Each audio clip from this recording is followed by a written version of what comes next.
संयमंश जग्यो जहाँ भोग रुचि परिणाम, उदय प्रतिज्ञा को भयो प्रतिमाता को नाम। एक छोटे अंतराल के बाद पुनः हम अपने विषय में जुड़ने जा रहे हैं। सामायिक प्रतिमा की हमने चर्चा प्रारंभ की थी और क्या चर्चा हुई थी इसको संक्षेप में उसकी पुनरावृत्ति करके हम अपने मूल विषय में जुड़ जाएंगे। सामायिक के हमने पहले तो 4 पर्यायवाची शब्द देखे थे। सामायिक कहिए, सामयिक कहिए, अर्चा कहिए या समता कहिए, ये सभी एकार्थवाची के रूप में लिए जाते हैं। विभिन्न अपेक्षाओं की तहत विभिन्न शब्दों का प्रयोग किया जाता है। तत्पश्चात हमने सामायिक का स्वरूप देखा कि सामायिक में होता क्या है, उसकी द्रव्य क्षेत्र काल भाव की अपेक्षा चर्चा की। द्रव्य शुद्धि, क्षेत्र शुद्धि, काल शुद्धि, भाव शुद्धि, इनके ऊपर भी हमने थोड़ा प्रकाश डाल करके ये समझने की कोशिश की कि द्रव्य शुद्धि में यह जीव शारीरिक स्तर पर थोड़ा शुद्ध होना चाहिए।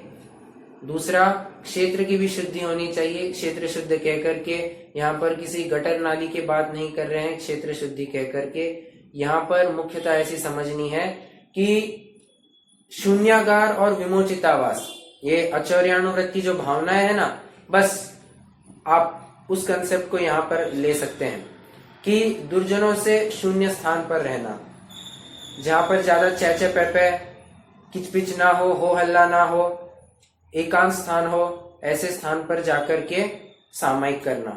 फिर वो स्थान कहीं पर भी हो सकता है, वो शमशान में भी हो सकता है, घर के अंदर भी हो सकता है, उपवन में भी हो सकता है, जंगल में भी हो सकता है, कहीं पर भी हो सकता है, गुफा में, कहीं पर भी, जहां अच्छा लगे, जहां पर निराकुल होकर के शांति से सामायिक की जा सके, ऐसे हमने क्षेत्र शुद्धि के अंतर्गत प्रकरण लिया था। क्षेत्र शुद्धि में दूसरा बिंदु ये भी लिया था कि कहीं पर भी बैठे, बस परिमार्जन करके सामायिक के लिए बैठे या खड़े हो, जो कुछ भी है, तो परिमार्जन करके ही सामायिक के लिए बैठे, इस बात के ऊपर भी चर्चा की थी। फिर काल शुद्धि में हमने बताइए, कोई बताएगा काल शुद्धि में हमने क्या देखा था?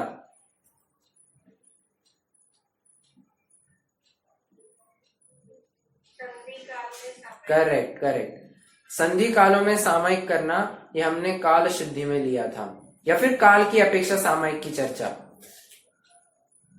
मुनिराजों के केस में चारों ही संधि कालों में उनके नियम से आवश्यक के रूप में सामायिक होती है, मतलब होती है, इसमें कोई डाउट नहीं, वो तो उनका आवश्यक ही है। और श्रावक के केस में कम से कम 3 बार तो सामायिक आवश्यक के रूप में होती ही होती है। चौथी बार हो तो बहुत अच्छा, नहीं हो तो कोई दिक्कत नहीं, परंतु श्रावक के लिए 3 बार कही है, ठीक है, चौथी बार कर भी सकता है। और ये भी देखा था कि इन 4 संधि कालों को छोड़ करके वो अन्य किसी भी काल में सामायिक करे, परंतु इन कालों को छोड़ करके अन्य काल में सामायिक करे तो ये उचित नहीं है। क्या कहा फिर से? संधि कालों में तो सामायिक करनी होगी, इसमें कोई दुमत नहीं।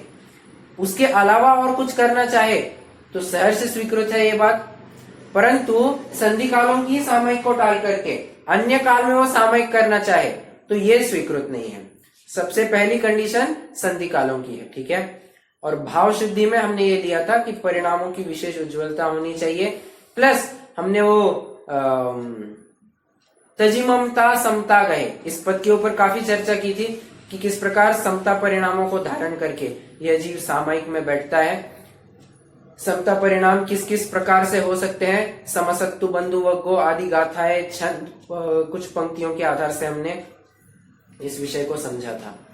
तत्पश्चात सामायिक की प्रक्रिया, मतलब शारीरिक क्रिया के बारे में भी हमने थोड़ी चर्चा की थी। अब उस प्रोसेस को मैं पुनः तो नहीं दोहराऊंगा, अन्यथा वो फिर से उसी रिवीजन, मतलब उसी लेक्चर की पुनरावृत्ति हो जाएगी।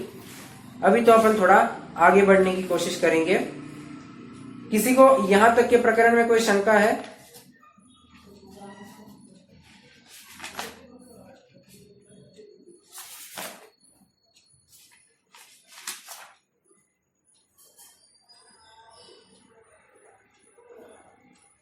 नहीं है। ठीक है,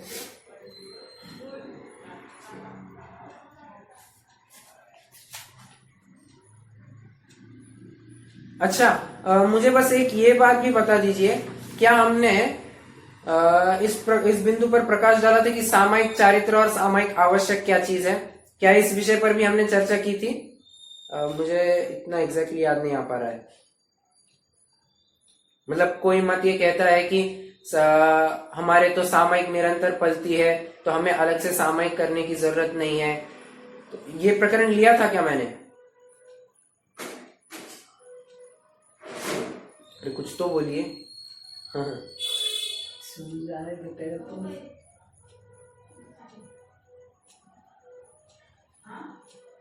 किसी को याद नहीं है क्या?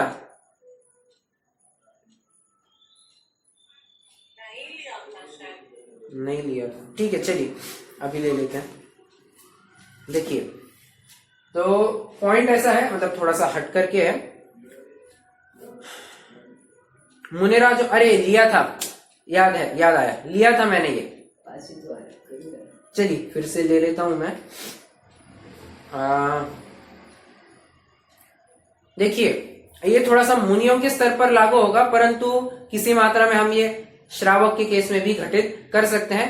मुनियों की मुख्यता से ये कथन समझना। देखिए, मुनिराजों के दो प्रकार के सामायिक बताए गए हैं, एक सामायिक चारित्र और एक सामायिक नाम का आवश्यक। ठीक है, तो सामायिक, देखिए चारित्र के भी 5 भेद है ना, सामायिक, छेदोपस्थापना, परिहार, विशुद्धि, सूक्ष्म सांपर्य और यथाख्यात। तो ये 5 प्रकार के चारित्र, तो पहला ही भेद सामायिक बताया गया है। और 6 आवश्यकों में भी, मुनिराज के 6 आवश्यक है ना, उन 6 आवश्यकों में भी सामायिक नाम का एक आवश्यक बताया गया है। तो फर्क क्या है इन दोनों में? सामायिक चारित्र ये समता परिणाम है, समता भाव की तरफ संकेत करता है, ये उनके निरंतर पलता है। परंतु सामायिक आवश्यक, आवश्यक कहते ही उसे हैं जो अवश्य करने योग्य होता है। इसलिए मुनिराजों को चारों संधि कालों में अलग से समय निकाल करके मुद्रा धारण करके सामायिक में या फिर ध्यान मग्न ध्यानस्थ होना ही पड़ेगा, ये उनका आवश्यक है या करना ही पड़ेगा। ठीक है, तो कोई ये छल ग्रहण ना कर लेवे कि हम तो सामायिक निरंतर करते हैं, हमारी समता निरंतर पलती है, हमें सामायिक करने की क्या आवश्यकता। ऐसा नहीं, 4 संधि कालों में तो नियम से मुद्रा धारण करके बैठना ही बैठना है। ठीक है, तो सामायिक चारित्र और सामायिक आवश्यक, इसमें अंतर समझना चाहिए। उसी प्रकार श्रावक के केस में भी लगा लेना। कोई कहे कि हम तो तत्व चर्चा कर रहे थे, हम तत्व चिंतन कर रहे थे, हमें क्या मतलब है, हम तो, हमारे तो समता पर, हम तो है ही पंचम गुणस्थानवर्ती, हमारे तो समता परिणाम होते ही है, हम करें तो क्या हुआ, मतलब हम सामायिक ना करें तो क्या हुआ। तो बात फिर वही आकर के अड़ जाती है कि नहीं, मुद्रा धारण करके उस काल में बैठना ही बैठना है। ठीक है, चलिए थोड़ा आगे बढ़ेंगे। अभी आज हमें सामायिक के कुछ अतिचारों के ऊपर चर्चा करनी है। पहले तो अपन तत्वार सूत्र के 7वें अध्याय में जिन अतिचारों की चर्चा हुई है उनकी चर्चा करेंगे, और तत्पश्चात कितने हैं और 32 और दोष है, सामायिक के और 32 अलग दोष है, उनकी भी अपन चर्चा करेंगे। तत्वार सूत्र अगर आपके पास होगा तो ले लीजिए।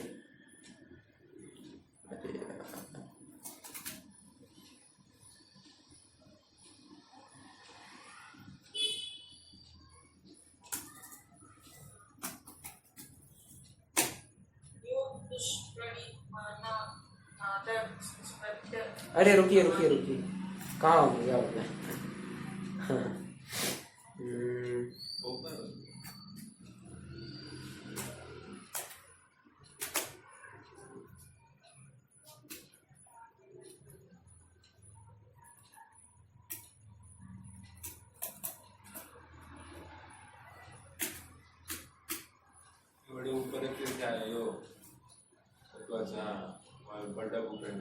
ठीक है, मिल गया।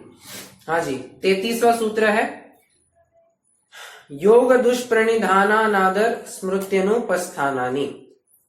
संधि विच्छेद करेंगे। योग दुष्प्रणिधान, अनादर, स्मृति अनुपस्थान। अब आप कहेंगे ये यहाँ पर तो सिर्फ 3 ही गिनाए हैं, 5 कहाँ हुए? और आचार्य देव तो कह के आए हैं कि व्रतशीलेषु पंच पंच यथा क्रमम, हम बराबर से 5-5 अतिचार और 5-5 भावनाएं बताते जाएंगे। यहाँ पर 5 कहाँ हुए? और देखिए योग के और 3 हिस्से कीजिए। कौन से? मन, वचन, काय। ठीक है, तो मन का दुष्प्रणिधान, वचन का दुष्प्रणिधान और काय का दुष्प्रणिधान, 3 हो गए। अनादर और स्मृति अनुपस्थान। ठीक है, देखते हैं क्या क्या कहते हैं। दुष्प्रणिधान मतलब होता है सामायिक के काल में अन्यथा प्रवर्तन करना, कुचेष्टा करना या फिर कोई अलग विचित्र कार्यों में उलझना, ये दुष्प्रणिधान में जाएगा। अब ये किस किस स्तर पर हो सकता है? मन के स्तर पर, वचन के स्तर पर, काय के स्तर पर, तीनों स्तर पर होगा। मन के स्तर पर कैसे होगा? अर्थ में मन नहीं लगाना। अर्थ में मन नहीं लगाना मतलब क्या? कोई कहेगा इसका मतलब क्या है? अर्थ में मन नहीं लगाना।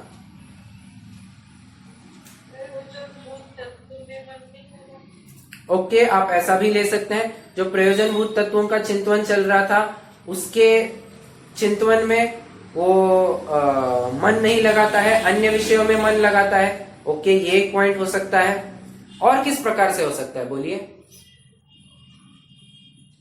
दूसरी बात पर कुछ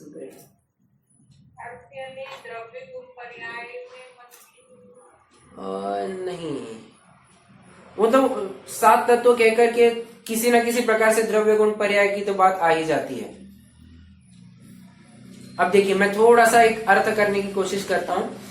सामयिक में होता क्या है? चिंतन होता है, बराबर। तो चिंतन किस किस प्रकार हो सकता है?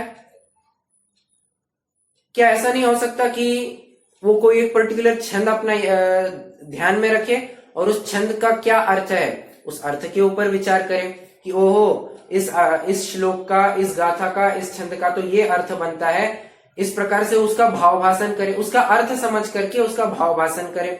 तो अर्थ में मन नहीं लगाता है, उसके अर्थ में मन नहीं लगाता है, सिर्फ क्या कहना चाहिए, उसके शब्दों की तरफ ही ध्यान देता है। तो शब्दों की तरफ ध्यान न दे करके, शब्दों की तरफ ध्यान दे करके अर्थ की तरफ ध्यान नहीं देना, ये भी आप एक अपेक्षा समझ सकते हैं। भाव भाषण नहीं करना, सिर्फ वो टेप चल रहा है तो चल ही रहा है ऐसा नहीं, बस कोई मन में मन ही मन गुनगुनाते जाता है कि नमः श्री वर्धमानाय निर्धूत कलिलात्मने, वो मन ही मन चलते जा रहा है, क्या अर्थ है क्या नहीं कुछ समझ नहीं पा रहा है। मन के स्तर पर दुष्प्रणिधान। ठीक है, अब वचन के स्तर पर दुष्प्रणिधान, अशुद्ध उच्चारण, सही अर्थ का ज्ञान न होना। अब ये वचन के स्तर पर दुष्प्रणिधान कैसे कह रहे हैं? देखो मैंने आपको कहा था कि वो जीव नमोकार सामयिक करने से पहले नमोकार मंत्र का पाठ करेगा, फिर लोगस्य का थोसामी हम जो पाठ कहा था मैंने, या फिर लोगस्य का पाठ है उसका पाठ करेगा। और वो बोलेगा तो बोलते वक्त अशुद्ध उच्चारण उसे नहीं करना है, अगर करता है तो वो वचन का दुष्प्रणिधान होगा। ठीक है, अब ये जो यहां पर इन्होंने दिया है सही अर्थ का ज्ञान न होना, ये इसके लिए आप मोक्ष मार्ग प्रकाशक ले लीजिए। ठीक है, मैं मोक्ष मार्ग प्रकाशक आपको पेज नंबर बताऊं, प्रकाशक अध्याय 5 का प्रकरण है।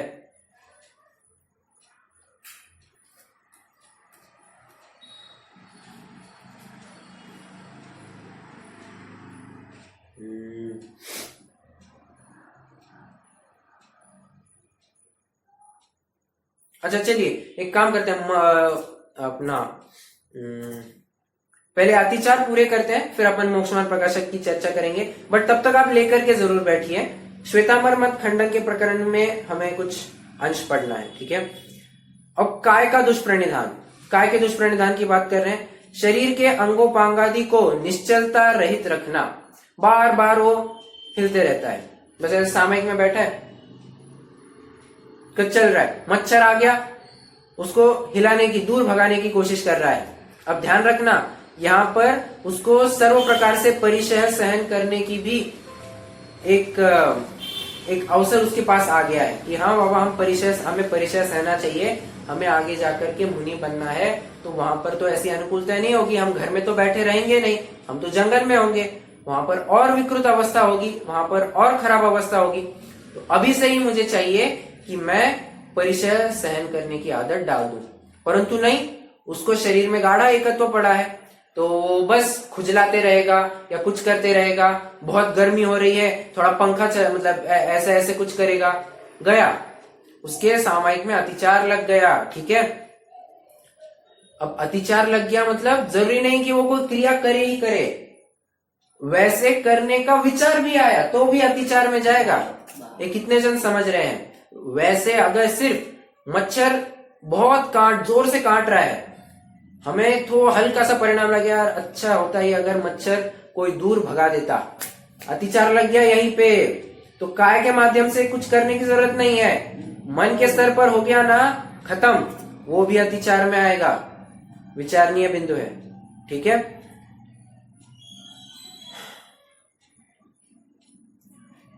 और क्या ले सकते हैं इसमें? और काय के दुष्प्रणिधान में माला फेरना, कोई सिर्फ माला फेरते रहते हैं, माला फेरने का नाम सामायिक ऐसा समझते हैं, परंतु सामायिक ये कोई माला फेरने का नाम नहीं है, इसमें कोई शरीर की क्रिया मात्र से सामायिक होती नहीं है। सामायिक तो वास्तव में वो अंतरंग विशुद्ध परिणामों के माध्यम से होती है, समता भावों से होती है, अपने आत्म स्वरूप के नजदीक जाने से होती है। शरीर की क्रिया तो बस एक साधन मात्र है, वो एक जरिया मात्र है, वो थोड़ा सा एक क्या मैं कहना नहीं चाहता पर ठीक कह देता हूं कि वो एक फॉर्मेलिटी मात्र है कि बाबा हाँ कर रहे हैं तो प्रॉपर विधि को अपना करके कीजिए, तो चरणानियों की भी बात बनी रहती है। परंतु उससे भी परे एक कदम आगे बढ़ करके सामायिक में तो क्रिया रहित होने की बात थी, कोई क्रिया करने का नाम सामायिक नहीं है, क्रिया से निवृत्त होने का नाम सामायिक था। अब कोई क्रिया करने में ही सामायिक मान बैठेगा तो दिक्कत हो जाएगी। अरे काय की चेष्टा में ओंठ इत्यादि हिलना ये भी आ जाएगा। आप कुछ शब्द मतलब सामायिक में बैठ गए, पूरी प्रक्रिया हो गई, आप सामायिक में बैठ गए, उसके बाद अगर आप ओठ इत्यादि हिलाते हैं तब भी अतिचार लग जाएगा। ठीक है, दुष्प्रणिधान की चर्चा हुई, अब अनादर की चर्चा करते हैं। किसका स्तवन? उसके पहले सामायिक चालू होने से पहले स्तवन गाना है। सामायिक चालू होने के, अच्छा हमारे दादी जी का बहुत अच्छा प्रश्न है, वे कह रहे हैं कि हम तो स्तवन बोलते हैं, तो स्तवन बोलेंगे तब तो फिर ओट तालु हमारे हिलेंगे, तब तो फिर ये काय का दुष्प्रणिधान हो जाएगा।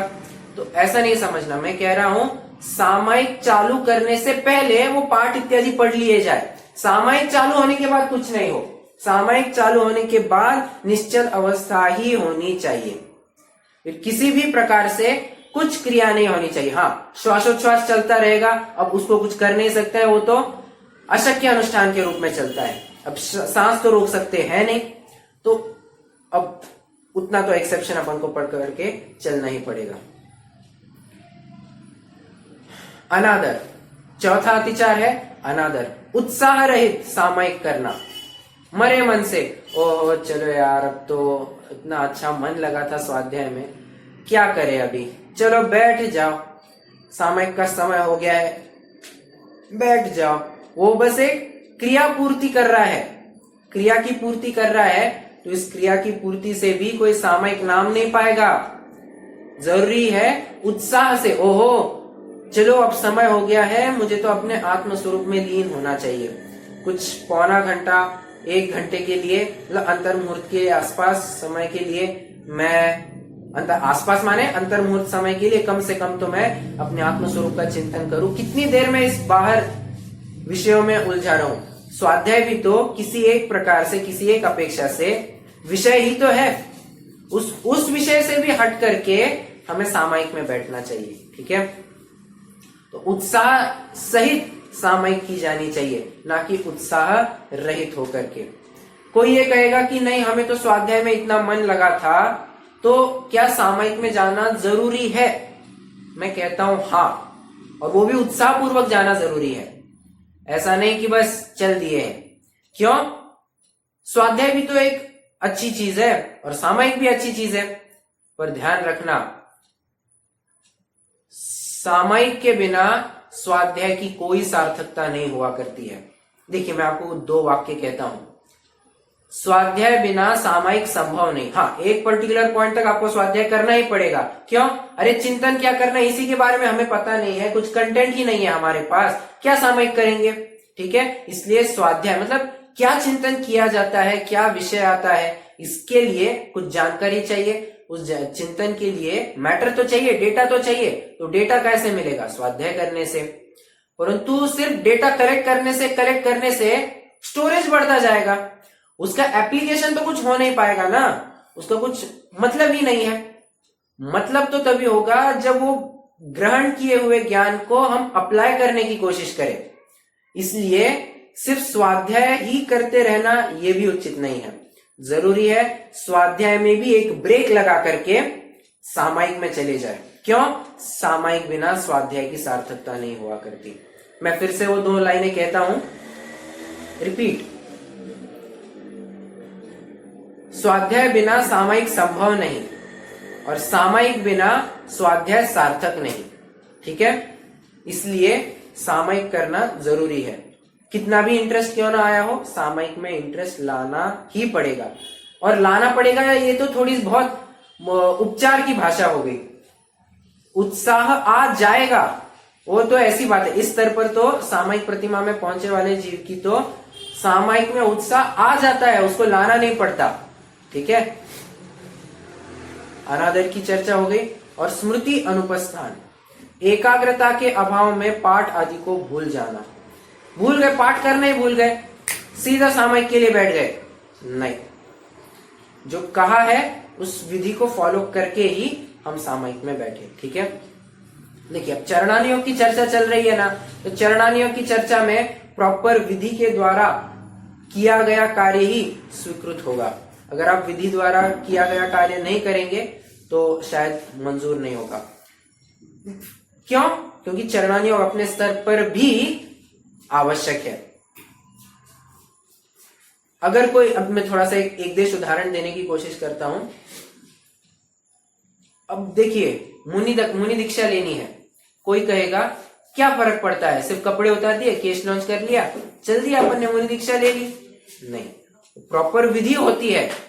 वो आचार्य के पहले तो घर वालों से आज्ञा मांगी जाती है, फिर आचार्य के पास जाकर के वो उनकी टेस्ट होती है, वो श्रावक जो आया है उसकी टेस्ट होती है, उसके बाद में सब विधि होती है। ये अनुष्ठान काय के लिए बताया है? चरणानियोग का भी अपना कोई ना कोई महत्व है, इसीलिए तो बताया गया है। ठीक है, तो किसी ना किसी हद तक वो क्रिया पालना भी आवश्यक है। कितने जनों को ये 5 अतिचार समझ में आए अच्छे से?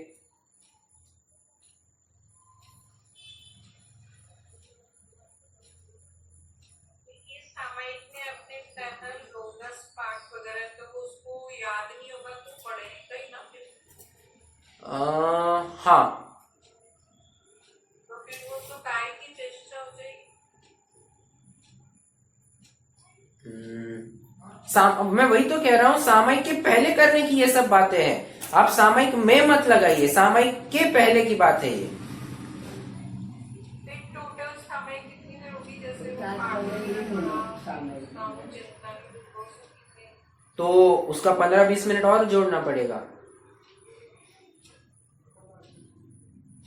ठीक है, और बेहतर तो यही है कि किताब लेकर के पढ़ने से तो अच्छा क्या यही होना चाहिए कि हमें याद हो, हम वो याद करें और याद करने के बाद मतलब याद होवे और फिर ही सामायिक में बैठे। क्योंकि जहां तक मैं याद कर पा रहा हूं, सामायिक की जो प्रक्रिया है वो जो 3 आवर्त दिए जाते हैं, हाँ बराबर, चारों दिशाओं में 3-3 आवर्त दिए जाते हैं, नमस्कार होता है, शिरोन्नति होती है। इसी के दौरान ये काम करते करते ही लोगस्य का पाठ, थोस्सामी का पाठ बोला जाता है। अलग से उसके लिए समय निकाल करके नहीं हुआ करता है। ठीक है, तो नमस्कार, प्रदक्षिणा कह करके चारों दिशाओं में नमस्कार करके ही वो ये हुआ जाता है, लोगस्य का पाठ कहा जाता है। चलिए अब अपन पाठ यदि अवेलेबल है तो इसका वो भेज दीजिए। ठीक है, चलेगा चलेगा, ओके।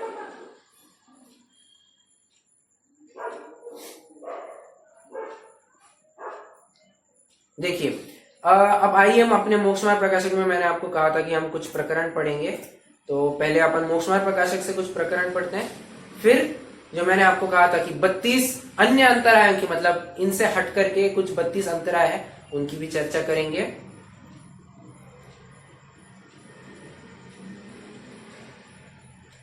पेज नंबर है 164।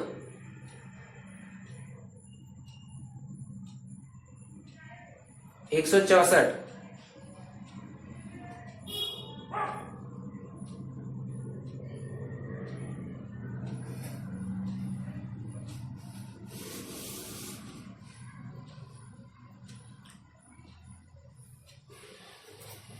देखिए यहां पर क्या प्रकरण चल रहा है, इसको मैं आपको थोड़ा सा बताने की कोशिश करता हूं।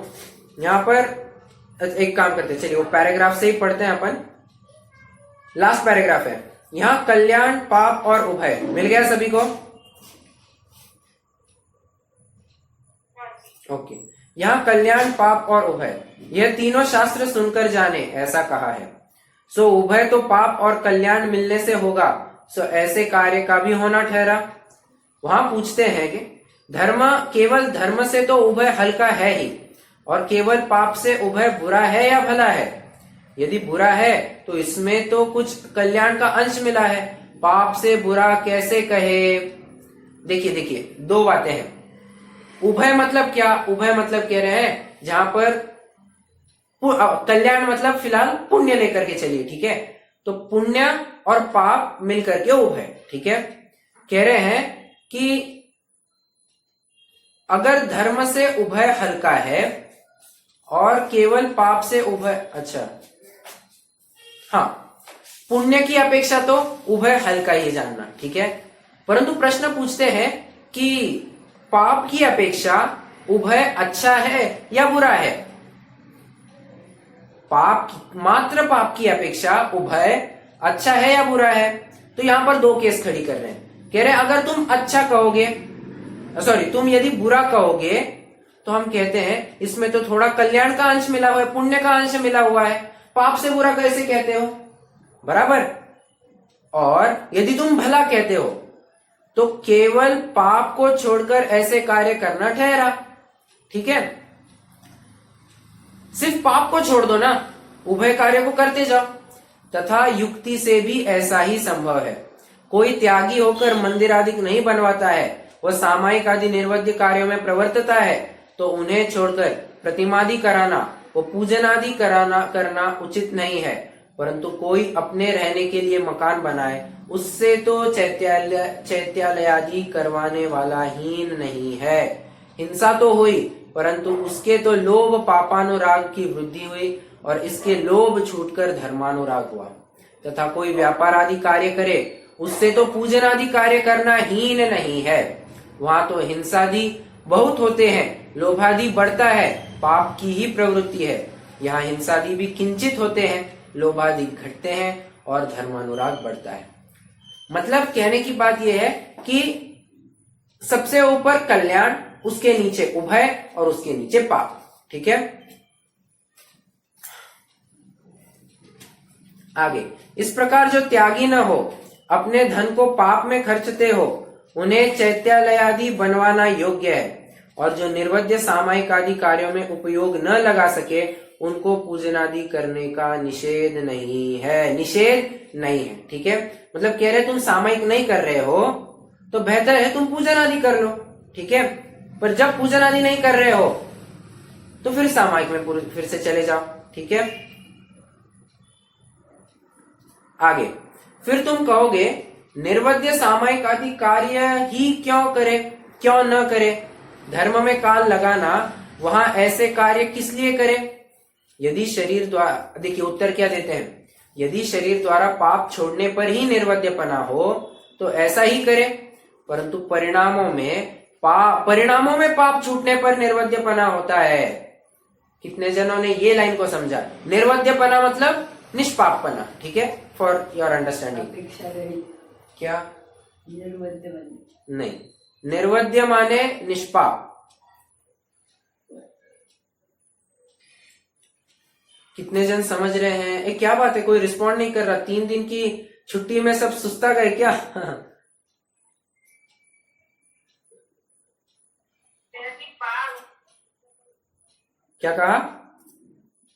मैं बाहर हूँ बॉस के लिए। अच्छा, आप नहीं? नहीं समझ में आ रहा है। ओके ओके, बस मैं यही जानना चाह रहा हूं। बिना अवलंबन सामायिक आदि में जिसके परिणाम न लगे, वह पूजन आदि द्वारा वहां अपना उपयोग लगाता है।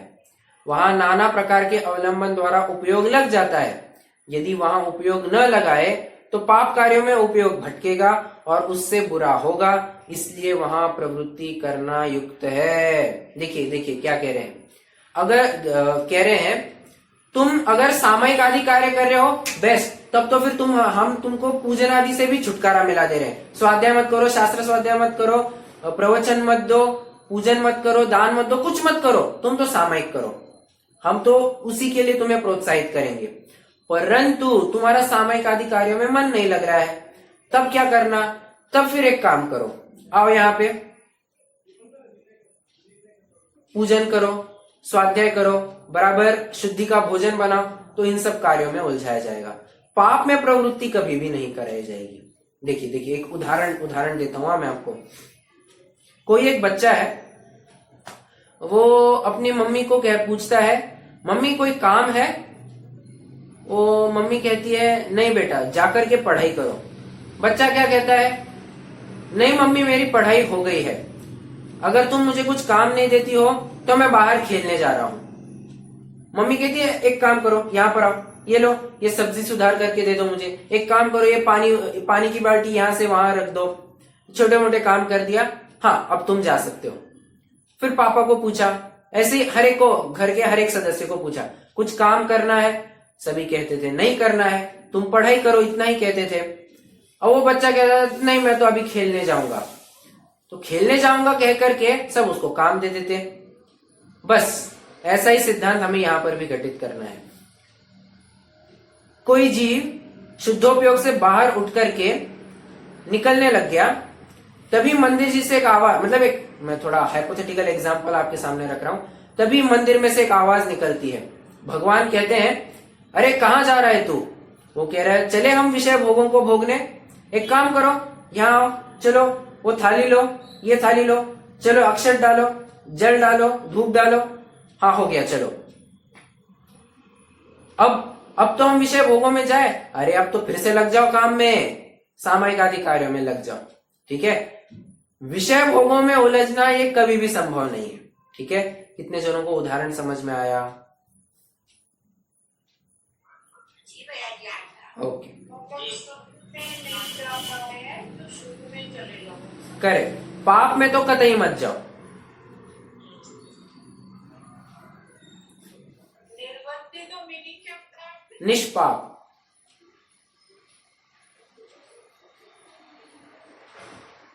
ठीक है, अब आइए अगले पेज पर आ जाइए। पृष्ठ क्रमांक है 166 पर आ जाइए।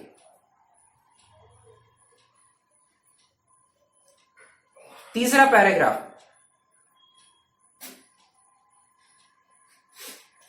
तथा गृहस्थों को, अब अपना थोड़ा सा मेन टॉपिक चालू होने वाला है। तथा गृहस्थों को अणुव्रतादि के साधन हुए बिना ही सामायिक प्रतिक्रमण, प्रोषद आदि क्रियाओं का मुख्य आचरण कराते हैं। परंतु सामायिक तो राग द्वेष साम्य भाव होने पर होती है। पाठ मात्र पढ़ने से व उठना बैठना करने से ही तो होती नहीं है। आ गई क्या? बराबर अपने अतिचारों को लेकर के बात आ रही है। फिर से मैं लाइन फिर से पढ़ता हूँ। सामायिक तो राग द्वेष रहित साम्य भाव होने पर होती है। पाठ मात्र पढ़ने से वो उठना बैठना करने से ही तो नहीं होती है। जो श्वेतांबरों में बहुत प्रचलित है। वे नमोकार मंत्र का जाप करते हैं, लोगस्य का पाठ करते हैं, कुछ करते रहते हैं और उसी को सामायिक मान लेते हैं। होता है। मुझे ऐसा एक बार कहा गया था कि तुम अभी फोन करना चाहो तो करो, वरना 1 घंटे के बाद करना, मैं अब सामयिक में बैठने वाला हूं। मैं बोला भाई सामयिक क्या करते हैं? तो कह रहे नहीं, हम बस नमोकार मंत्र का पाठ करते हैं। अरे सामयिक नाम थोड़ी ना पता है, सामयिक तो नाम देखिए, सम अधिक अय अधिक इक, सम माने भली भांति, अय गतो धातु, इक क्या है वो, हाँ प्रवृत्ति। तो चहु ओर से अय जाना अपनी आत्मा की तरफ, उसे सामयिक कहा जाता है। ये बाहर की क्रियाओं को कभी भी सामयिक नहीं कहा जाता है, ठीक है। माला फेरना कभी भी सामयिक नहीं कहलाई जा सकती है, ठीक है।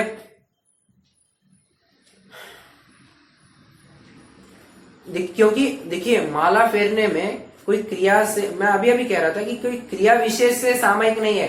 सामयिक अपने समता परिणाम और आत्मविशुद्ध परिणामों को लेकर के है, ठीक है।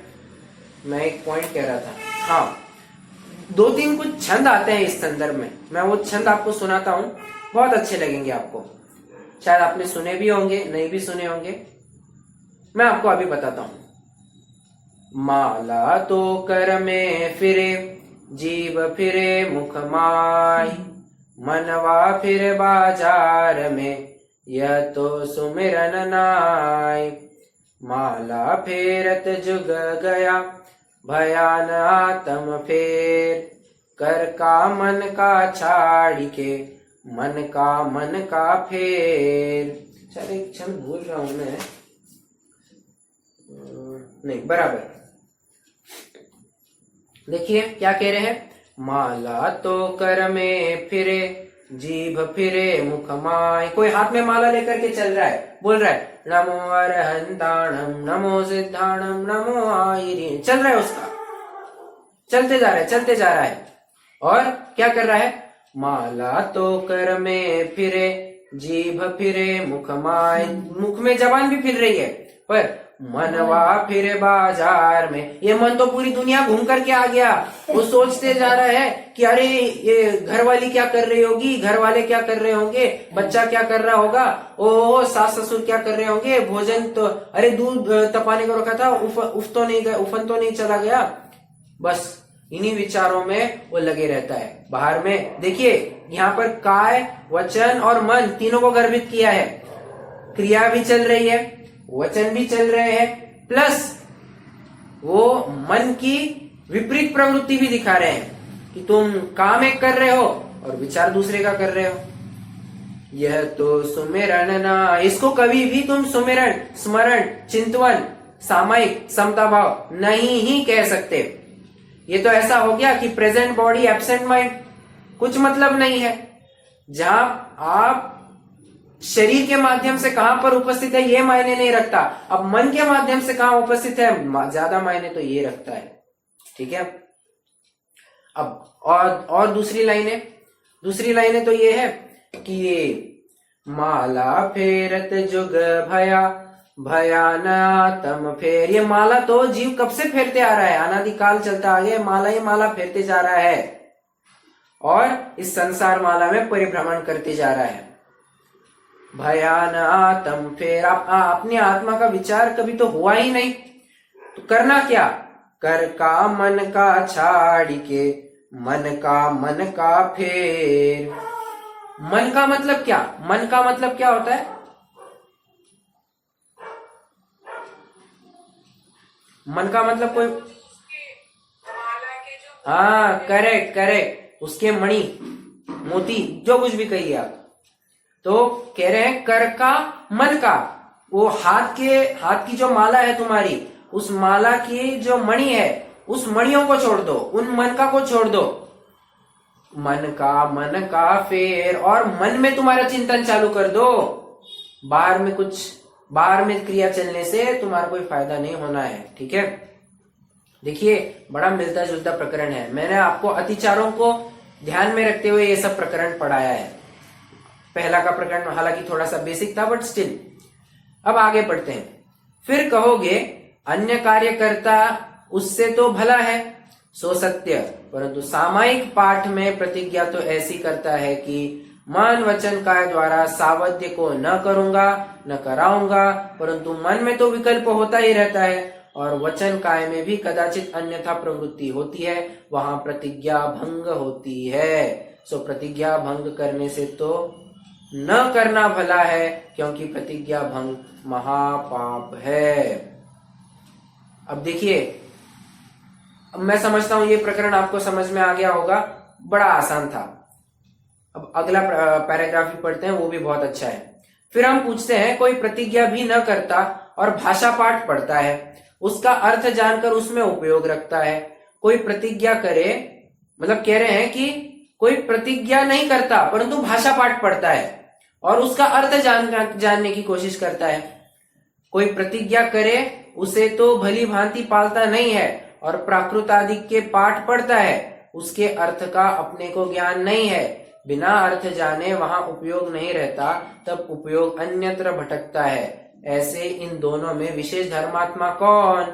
यदि पहले को कहोगे तो ऐसा ही उपदेश क्यों नहीं देते, तथा दूसरे को कहोगे तो प्रतिज्ञा भंग का पाप हुआ और परिणामों के अनुसार धर्मात्मापना नहीं ठहरा, परंतु पाठादि करने के अनुसार ठहरा।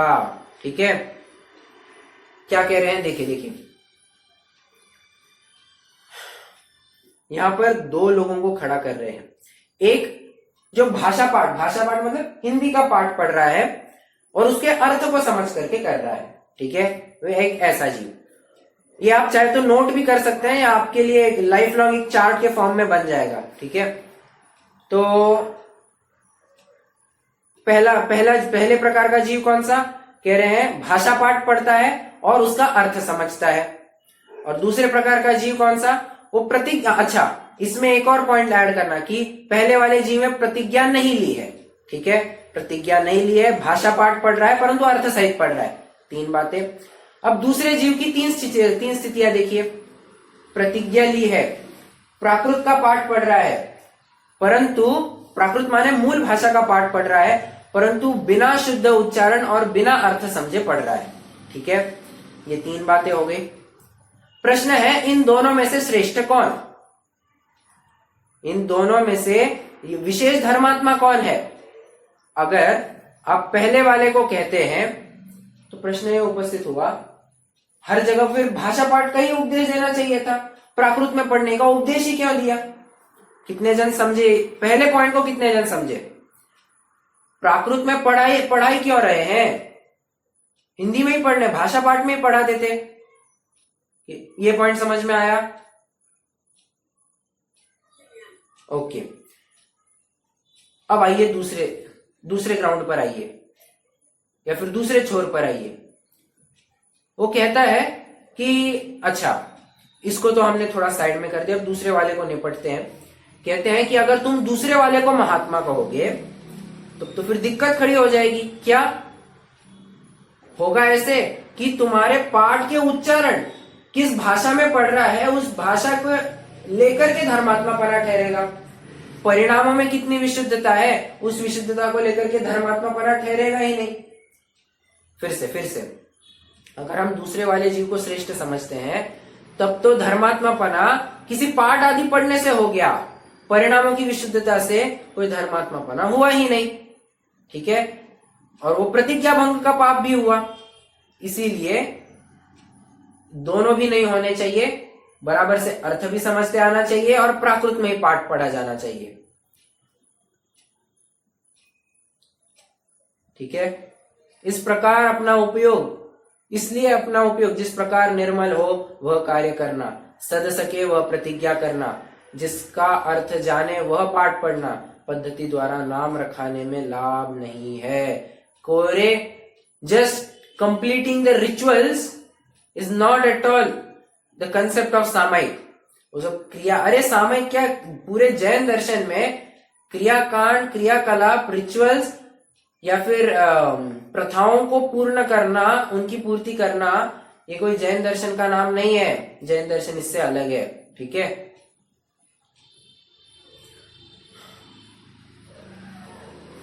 कितने जनों को यहां तक का प्रकरण समझ में आया?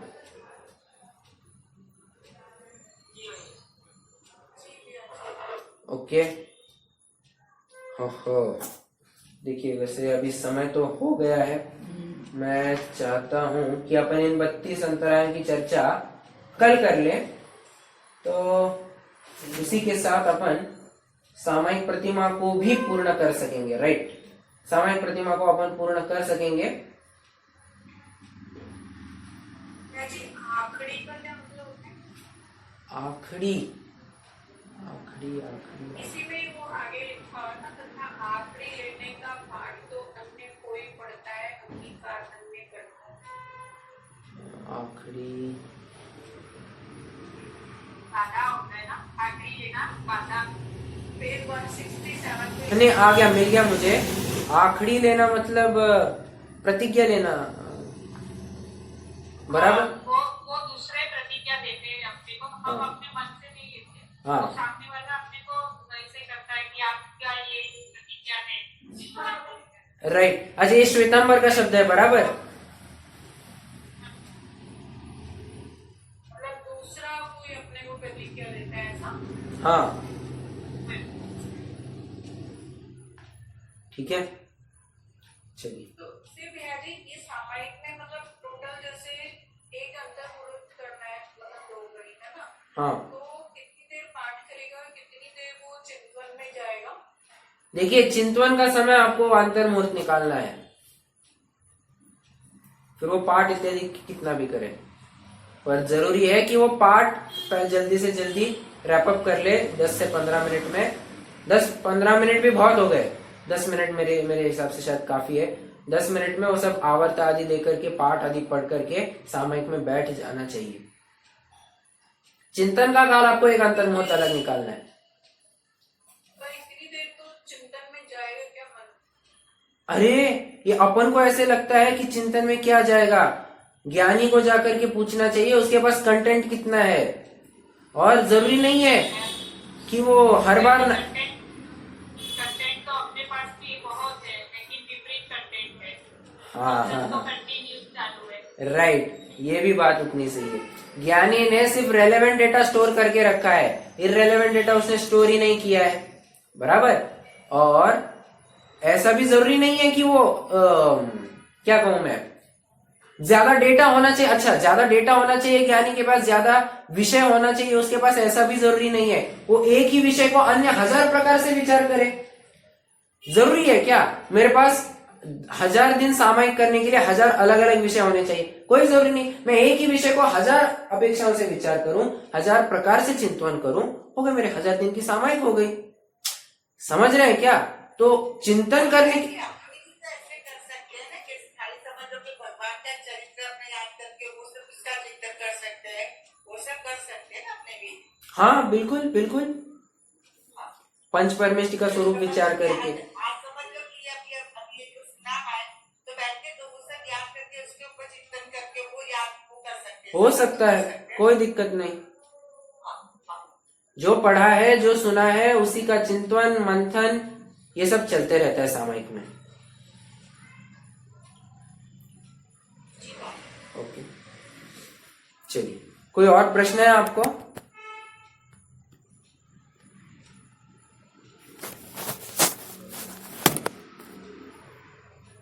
चलिए, रुकते हैं, अभी अपन जिनवाणी स्तुति करेंगे।